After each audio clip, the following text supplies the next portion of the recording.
This is Bobby at Copel TV Repair with a video today showing why are we going to be doing something that customers probably is not going to like, that is trying to reject them a refund for returned IC. When they receive an IC which is an NAND EEPROM containing firmware for, I don't know what for, could be many different things, but you will see the IC in a second. They have this bag stapled with this label on top of it that says this IC was programmed and tested on a live set on a socket. You should doubt that, use a socket yourself or return now. No returns once soldered. I have to see what the return was, but if memory serves me well, this was returned as I don't need it anymore. And this is what we found inside. That IC, which I will focus in a second, the very first thing that you can see on the back is it has traces of flux because it was soldered. And upon closer look on the legs, you can see that they have not only been soldered.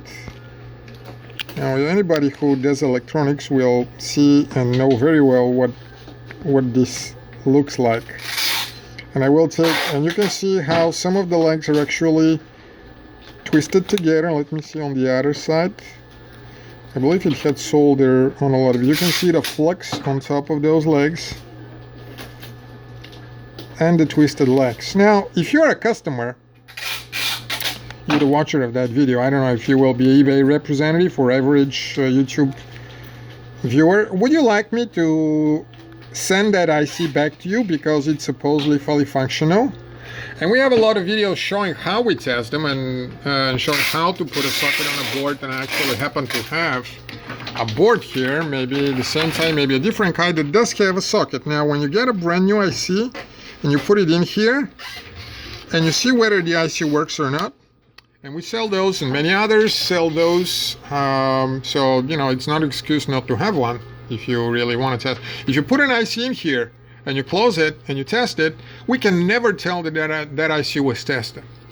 And you may just return it saying you don't like it, saying you don't need it, saying it doesn't work, whatever the reason. If I get back a brand new IC that I have no way of telling that somebody has messed up with, I have absolutely no reason to complain. But if I get an IC that looks like this, then I know it's being messed with.